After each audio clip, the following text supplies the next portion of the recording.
The sixth race on the card, Premier's Champion Stakes, a Group 1 event, another Group 1 event, another top quality race awaits. It's over 1,600 metres, 2:30 is the off time, and they're racing, of course, on the turf. Let's get straight into the package. There's interviews with Warren Kennedy and Dean Kannemeyer, and we want to show you that rerun of the talented William Robertson. Robertson down the inside of their Team Gold. Bart of Avon's trying to warm up. An illicit kiss between runners towards the outsiders. Elmo. William Robertson now Team Gold. Bart of Avon. Gowdy's Masterpiece on the inside. And on the outside, William Robertson. Bart of Avon just at the front. Gowdy's Masterpiece rallies late. Bart of Avon won it. Gowdy's Masterpiece. Then William Robertson. Yeah, Hasta Mañana. Pretty much the bridesmaid. He's loaded with ability. I've worked him a couple of times. Full of ability, but hasn't quite got the picture of what is expected of him. He's in a tough race, running against winners, being the maiden. He's got to improve a little bit. He's got to put his best foot forward, but the ability is there, and it wouldn't shock me to see him run a big race. In race 6, I've got a horse called Waterbury Lane, smart 2L colt. Put him to the test on July Day, grade 2 for 2Ls, and he was squeezed at the start and came from nowhere to actually win going away. That was over 1,400 metres, now runs over 1,600 metres. I think he should get the trip, and he's out of a Fortwood mare. And yeah, it is a competitive race, but he's doing well. And just hope it's a good genuine pace all the way. But he's in good shape.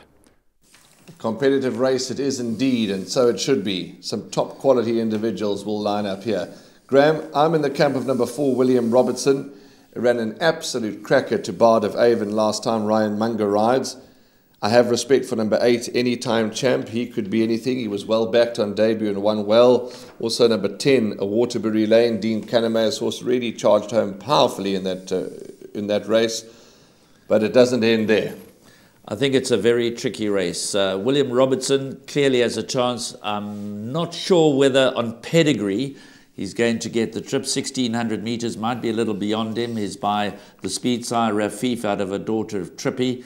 And then when you look at that form line, wherever William Robertson runs, Gowdy's Masterpiece has got to be right alongside. In fact, Gowdy's Masterpiece was fractionally in front of him in the Bard of Avon run. So William Robertson, Gowdy's Masterpiece. Although Gowdy's Masterpiece is a maiden, he certainly has clear ability. And talking about maidens, let's just reflect on number 9, Hasta Mañana. Yes, he's been beaten in all 4 starts to date. Yes, he's run second in all 4 starts to date, but he has now been gelded. That is a late declaration. He was gelded about 5 weeks ago. So Hasta Mañana makes his first appearance as a gelding. But Joey Soma holds the key to this race, I believe. I listened to what he had to say on the Waited to Win show hosted by Clyde Basil. Anytime Champ. Remember, Joe won this race a couple of years ago with Got the Green Light. And Anytime Champ, he describes as a horse that could be the real deal.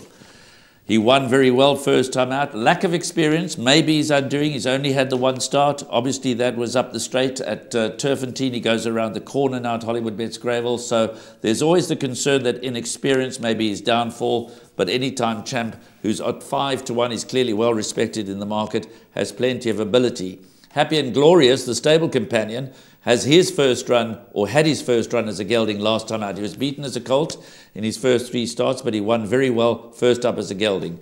Waterbury Lane, Warren, I guess, does set the standard. You can't take it away from him that he won the Golden Horseshoe over 1,400 metres, a grade 2 race over at the Hollywood Bets Gravel circuit. So he's got plenty of experience, he's got plenty of ability. He probably does set the standard. But I think this is a very tricky race. If Rain in Holland wins and wins well, then you've got to consider Laird of Breeden. Quantum King is the half-brother to Comedy Dung, and he's only had 2 starts. He won well second time out. Safe Return has clear ability. We've mentioned, obviously, William Robertson, Gowdy's Masterpiece, Anytime Champ, Waterbury Lane, and Happy and Glorious. And you can't entirely ignore the chances of Good Traveller, despite the fact that he's drawn out wide. So there's no clear-cut and obvious selection here for me. I'm going to respect what Joey Soma had to say. I'm going to make number 8, Anytime Champ, my narrow first selection, but certainly I'm going pretty wide in the exotics. Okay, that's well assessed. The Premier's Champion Stakes, a Group 1 event. They'll race over the mile, and yeah, I'm going to repeat myself. We're set for a thriller, and it's going to be a thrilling contest to see these Group 1 races and to see all these races. That's race 6 done and dusted. let's move on and we'll come back to you where we're going to talk about the Marshall's World of Sport Gold Cup.